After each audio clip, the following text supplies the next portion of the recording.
The morning of September 11th, 2001, I was waiting for a Washington Post reporter to come and interview me on some educational matters. When he didn't show up, we were curious as to why, and we then quickly found out that he and the world around us was in a different situation and trying to respond to the first plane hitting one of the Twin Towers.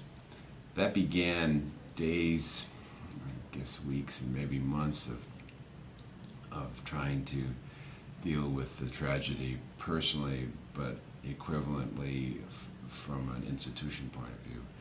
My son was in Boston, and when we heard over the day that one of the planes was a plane that had taken off from Boston, we went through a personal concern, and we quickly found out that it wasn't my son's plane, and so the next personal challenge we had was to try to get him from Boston to us, and he ended up eventually taking a train. I think when I look back at it, what sticks in my mind are several things. First of all, our lives were never going to be the same. It was war, the equivalent activities of war for us as Americans took place someplace else, and we participated in someone else's sorrow and someone else's tragedies associated with war. But what happened in 9/11 is war was brought to all of us. And so that's the first memory I have. The second memory that I had was that, the second memory that I have is that it was something that was not only brought to us as citizens of the United States, but brought to us as citizens of the greater Washington area. You could see the smoke from the Pentagon from our Arlington buildings. Where I talked to other university presidents around the country, they read about it. They watched the effect of the terrorist attacks on television. We watched them by looking out the window, at least from our Arlington campus.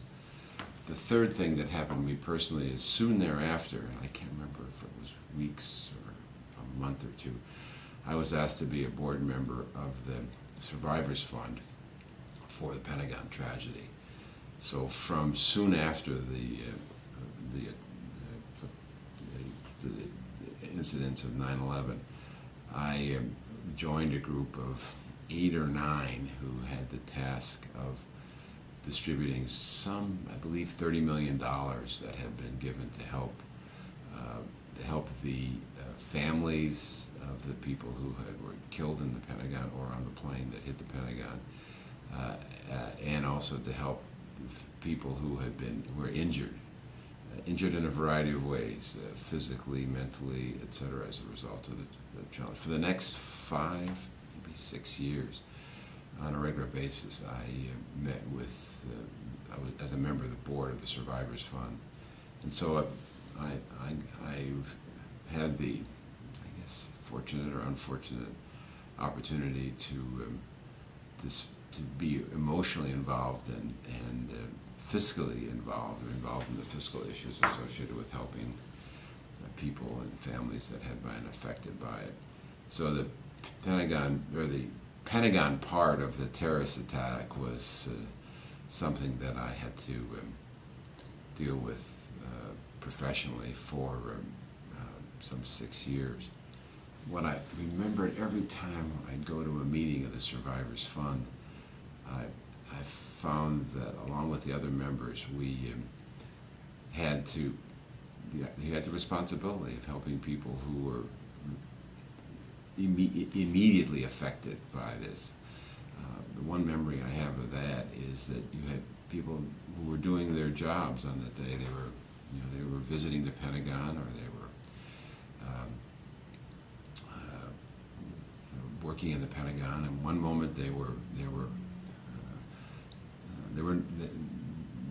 probably never thought something like this could happen, and it did happen to them. Similarly, we dealt with people who had family members on the plane, and who were people who were never going to need help from anyone else. They were totally self-sufficient, and all of a sudden their life changed. Their life changed in an incident, in an instant. Um, so we helped over 1,000 people through the Survivors Fund, and I didn't get to know them sort of face to face, but I got them to know them as people who needed help, and I was one of the people who had the opportunity to help them. I guess my last comment about the whole thing is how proud I was of the George Mason community. The George Mason community that had probably more, of all universities in the country, we had more people who either were working in the Pentagon or had friends and relatives who were working in the Pentagon, and how we quickly responded to helping them, first of all, find out about their relatives and their friends and that day. That was impressive. But on the other hand, or not the other hand, but equivalently, how well and how comfortable Muslim students and faculty and staff said that how safe they felt on the George Mason campus. And there were several people who called me over the weeks and months after and said that from their perspective, the safest place in the community was to be on the George Mason campus. And that made me feel very good. One of the aspects of George Mason that I've been specifically proud of is how our administrators are involved in the broad George Mason community and are visible at George Mason. On 9/11, I pulled together various groups of the George Mason administrators, deans, vice presidents, counselors, etc., and said to everyone, you've been visible in the past, now you really are going to be visible. And so we including me, we walked through the Johnson Center, we walked through Sub 1, we walked through Sub 2 for several days on the line of 9/11 and days after. I wanted everyone to see us. I wanted the campus police to be very visible on campus, not because there was going to be any problem, but just to provide another, the George Mason face for our students. And so we did it. I did it at 9 o'clock in the morning on the 11th. I did it all day on the 11th. I recall I went home for dinner. I came back and I sat with the students as they had sessions in the Johnson Center in the area by the clubs and organizations. I sat in there with students, and again, the fascinating thing about it all, it was, two students. I can still remember it. It's a student who parents, mother or father, maybe both worked in the Pentagon, and they were sitting next to one of our Muslim students, and they were collectively struggling with what had happened in the most effective way. So yeah, we got out there, and again, I remember people just telling me that how much it meant to them. And I also realized from that if I had been a president who had never been among the students, then showing up that day would have looked slightly phony.